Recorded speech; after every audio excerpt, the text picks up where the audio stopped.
everyone, welcome back to my little world. My name is Allie, and today I'm going to be talking about ways that I de-rotted my brain. De-rotting your brain, what does it mean? Have you ever felt after a long scroll on TikTok or Instagram Reels or YouTube, you feel kind of wired, you feel kind of fast, like you feel like your brain is moving 100 miles an hour. You have songs stuck in your head, vocal stems stuck in your head about your different thoughts. You're thinking of what you need to do, you're thinking of what happened today. Stop it!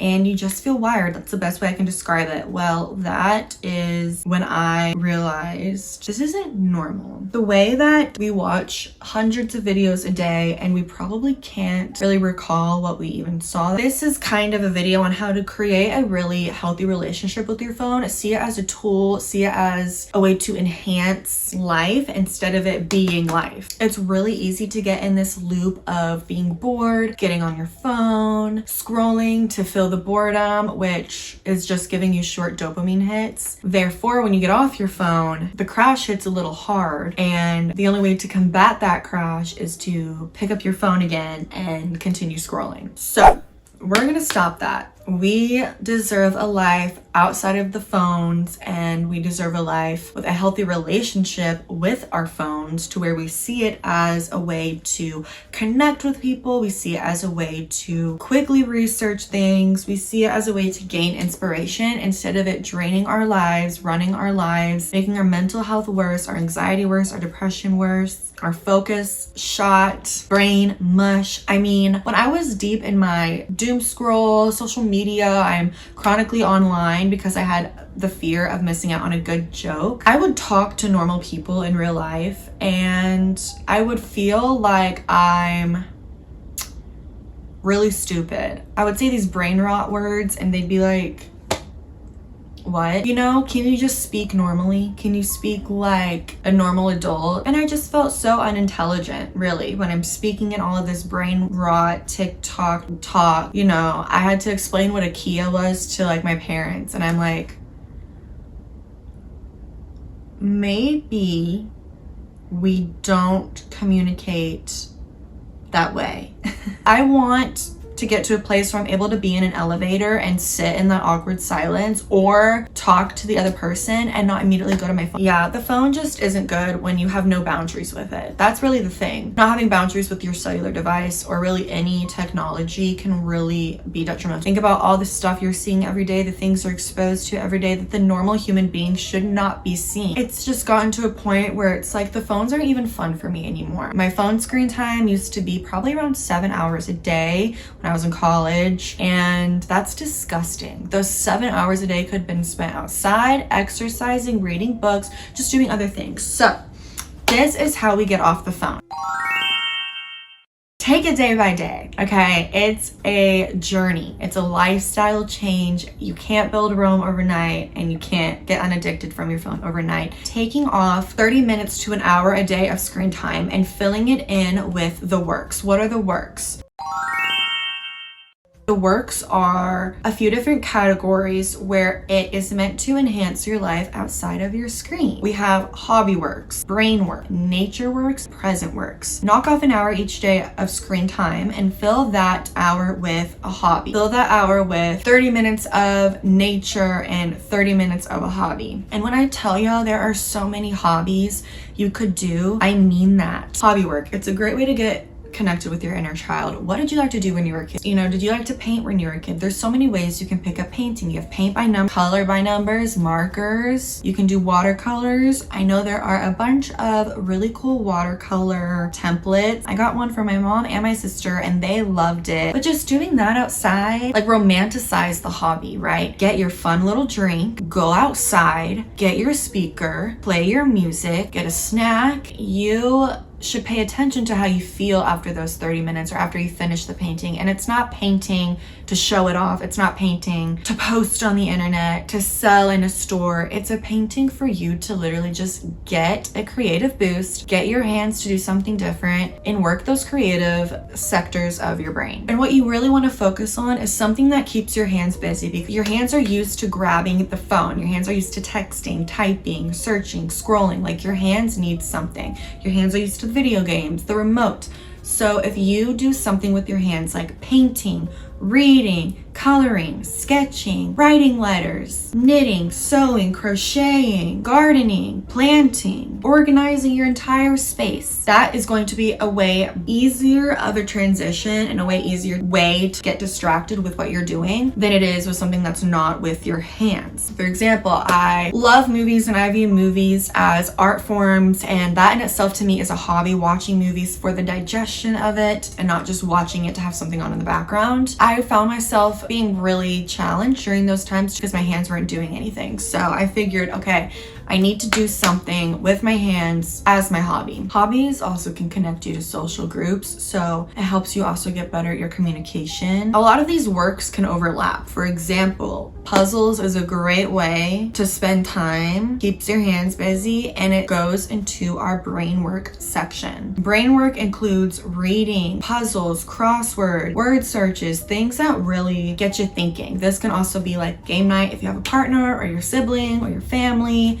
Play Scrabble, because if you don't use it, y'all, you lose it. There are so many genres of books. What was a book you liked to read when you were a kid? I know when I first got out of my reading slump, I read The Hunger Games. Never read it before in my life, but I remember being 11, 12, and bitches were reading The Hunger Games, and I was just like, I watched the movie, loved the movie, but I just wasn't really a reader. And then when I read the book, I was like, wow, this is amazing. This opens up a whole new world for me. When you read, you expand your vocabulary. That way, when you are speaking with adults or people outside of online culture, you sound intelligent. Even if you don't want to read books, you can read magazines. I have a bunch of magazine subscriptions, and some of my favorite are Vogue. If you like fashion, it's a great way to also keep up with the times without scrolling on the phone. It's in your hand, so you're flipping it. Nothing feels better than flipping a book or a magazine and feeling it get thick in your other hand because you've read it. Vanity Fair is great. It's all about movies. Elle is another fashion magazine I love. Harper's Bazaar as well.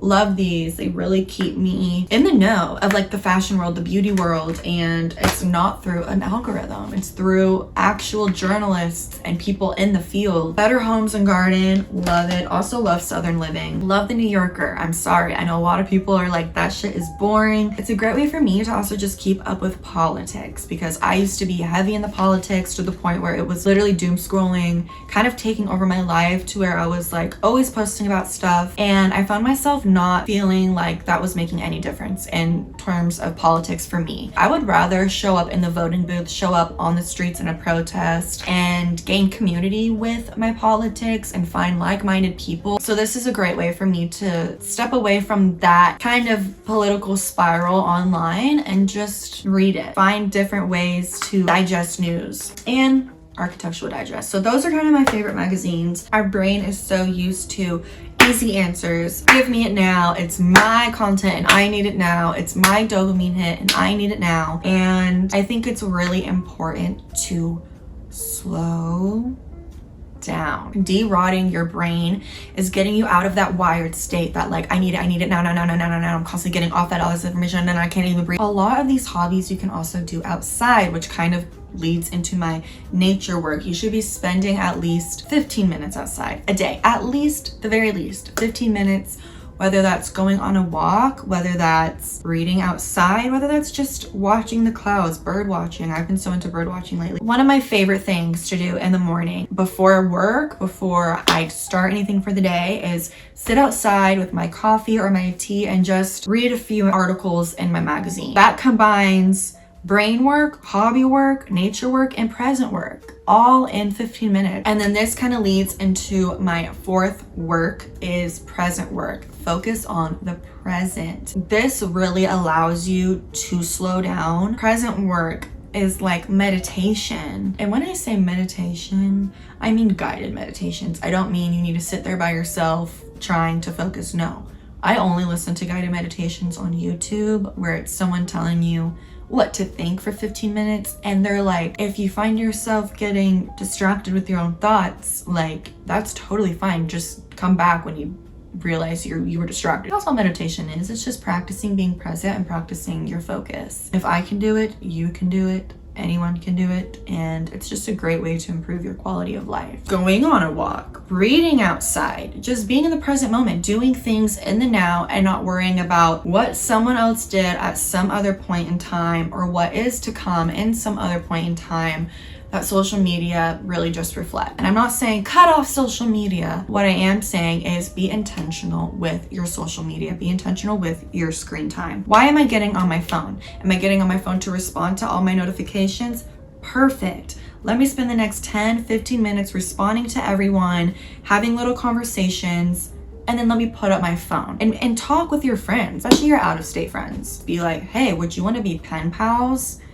Like, I know that sounds very 1980s, 1990s, 1970s, just really before cell phones. But that's the thing. That is the art of communication. You know, you're so much more intentional in a letter. You're physically writing out, what do I need to update my friend on? What's been going on? These works help you start to romanticize your present life and switch the focus from your online life. Have boundaries with yourself. Ways you can have boundaries with yourself: set timers. Have moments in your day where you dedicate yourself time to your phone. Okay, this is my Instagram time. I'm only gonna spend like 10 minutes on Instagram. Or this is my TikTok time. Let me spend 30 minutes on TikTok. Be intentional with it. I'm scrolling TikTok right now to have a short dopamine hit and to have fun that way. And sometimes that's what you need. Sometimes I like to scroll reels, but you know, trust your body and listen to your body. You know when you start to feel wired, when you start to feel like, okay, let me chill. And if you have a hard time grasping it, that's where the timer comes in. Also, if you want to scroll, be intentional with who you're following, what your algorithm is set up to be, and what apps you're scrolling on. Pinterest scrolling is completely different than Instagram scrolling or TikTok scrolling. One thing I've been loving to implement is only one screen at a time.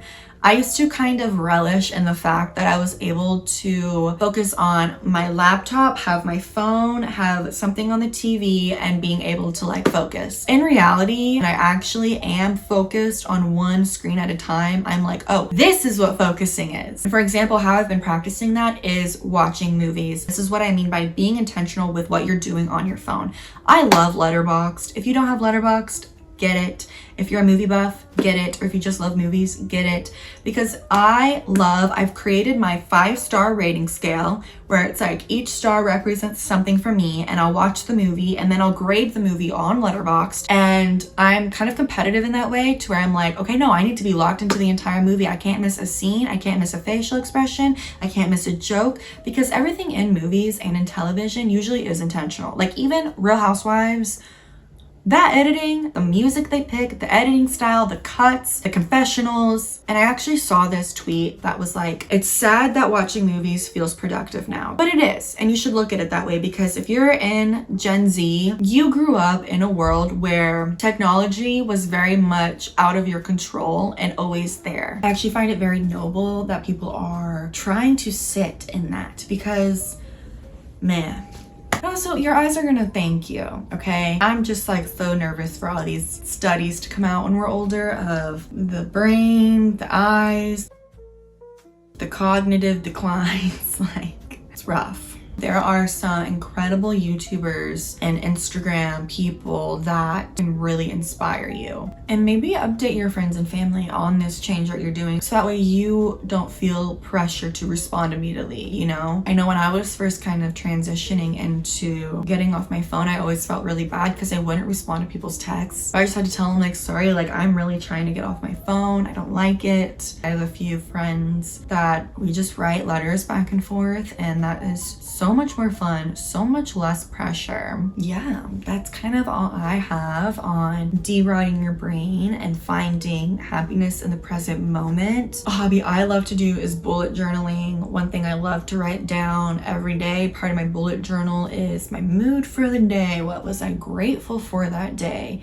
Practicing gratitude. And I'll do this outside with my little drink, and it's great. And it's just a way to connect with yourself, with life, with nature, with the world in a way that's not through a screen. And you just feel a little bit more fulfilled. So let me know other ways you feel like you can disconnect from your phone and derot your brain and get the inspiration flowing. I'm excited. I love learning from people. I have so much thirst for knowledge now that I've gotten off my phone. I'm like, I want to learn things. I want to learn life. I want to experience things. And the phone really is meant to be a tool in your toolbox, but not the whole toolbox. You know what I'm saying?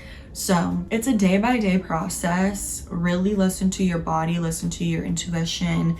You know when you've scrolled too much, you know when you're relying on your phone too much. Maybe break it up. If you're used to always checking your email on your phone, have a day where you're on your laptop at a desk checking your email and separate that from your phone. You know, little ways. I know everything I did might not work for everyone, but there's inspiration to be found in ways other people are unrotting their brains, destimulating their everyday life. It's possible. I hope you enjoyed this little chill sisterly video. I hope you guys got a little bit of inspiration from my journey with unrotting my brain and destimulating my everyday life to building better lives for ourselves. Honestly, you get what you put in life, and if you're only putting your phone in life, we all know where that leads to. It's time we take care of ourselves and do it in your own capacity, you know? You can't do all of this in one day. Focus on one thing at a time and just bleed it in, you know? It's a really fun journey to start.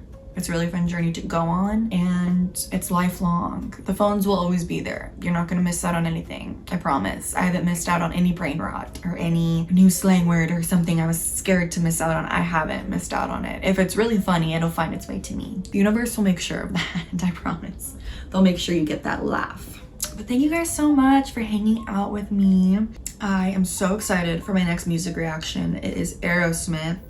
We are going to rock out, so please join me for that one. Let me know what else you would like to see from me down below. Thank you guys so much for all the love on my channel. It's honestly grown quite a bit since I first started posting, and I'm so excited to keep growing and just see how I can connect with different people in different ways. We can all come together over shared interests. It's so fun for me. You know, if I am gonna be on my screen, I love a hobby like this, so it's very fulfilling for me. So just thank you guys for being so supportive and listening to me yap and talk and listen to music. I will see y'all in the next one. Stay safe out there. Bye guys.